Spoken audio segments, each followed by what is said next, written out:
Ngayon, matututuhan natin ang tungkol sa salitang, ipanganak na muli, mula sa 1:1 hanggang 21. Ito ay nangangahulugang, ipanganak mula sa itaas, sa ibang salita ay ipanganak sa pamilya ng Diyos. Sa Juan Kapitulo 3 versikulo 3, sinabi ni Jesus kay Nicodemo, "Sinasabi ko sa iyo ang katotohanan, malibang ang isang tao ay ipanganak na muli, hindi niya makikita ang kaharian ng Diyos." Ipinaliwanag ni Jesus na ang isang tao ay hindi maaaring matubos maliban kung siya ay ipinanganak na muli. Ang kwento natin ngayon ay matatagpuan sa Juan Kapitulo 3 versikulo 1 hanggang 21. Ito ay isang pundasyong teksto sa teolohiyang Kristiyano, na nagbibigay diin sa kahalagahan ng pananampalataya, espiritual na muling pagsilang, at ang pagbabagong kapangyarihan ni Hesukristo sa pagdadala ng buhay na walang hanggan sa mga naniniwala.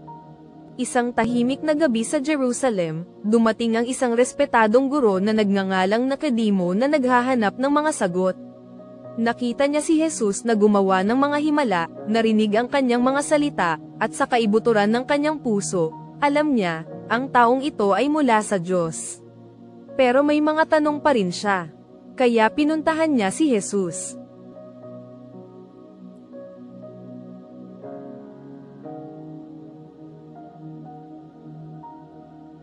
Rabbi, alam namin na ikaw ay isang guro na nagmula sa Diyos, sapagkat walang makakagawa ng mga tandang ito na iyong ginagawa maliban na ang Diyos ay kasama niya. Katotohanang sinasabi ko sa iyo, maliban na ang isang tao ay ipanganak na muli ay hindi niya makikita ang kaharian ng Diyos. Paano may panganganak ang isang tao kung siya ay matanda na?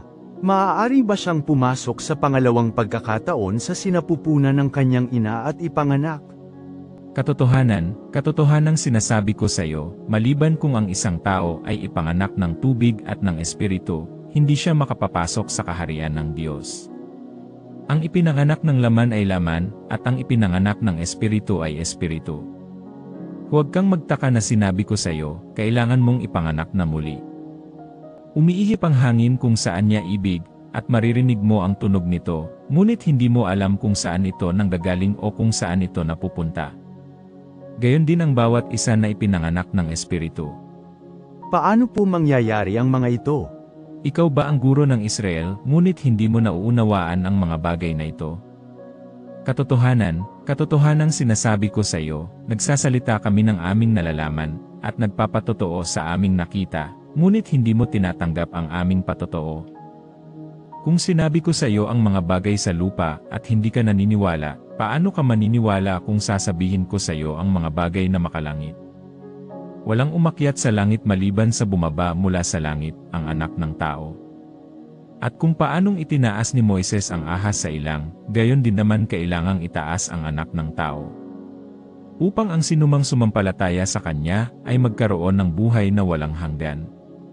Sapagkat gayon na lamang ang pag-ibig ng Diyos sa sanglibutan, na ibinigay niya ang kanyang bugtong na anak, upang ang sinumang sumampalataya sa kanya, ay hindi mapahamak kundi magkaroon ng buhay na walang hanggan. Sapagkat hindi sinugo ng Diyos ang kanyang anak sa mundo, upang hatulan ang mundo, ngunit upang ang mundo ay maligtas sa pamamagitan niya. Ang sinumang naniniwala sa kanya ay hindi hinahatulan, ngunit ang hindi sumasampalataya ay hinatulan na, sapagkat hindi siya naniwala sa pangalan ng bugtong na anak ng Diyos. At ito ang paghatol, ang liwanag ay naparito sa sanglibutan. At minahal ng mga tao ang kadiliman kaysa sa liwanag dahil ang kanilang mga gawa ay masama. Sapagkat ang sinumang gumagawa ng masama ay napupuot sa liwanag at hindi nagmumula sa liwanag. Baka malantad ang kanyang mga gawa. Ngunit ang sinumang gumagawa ng totoo ay lumalapit sa liwanag, upang malinaw na makita na ang kanyang mga gawa ay ginawa sa Diyos.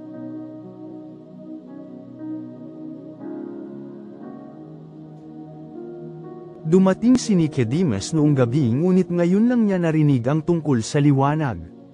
Pinag-aralan niya ang kautusan sa buong buhay niya, ngunit ngayon ay narinig niya ang tungkol sa biyaya.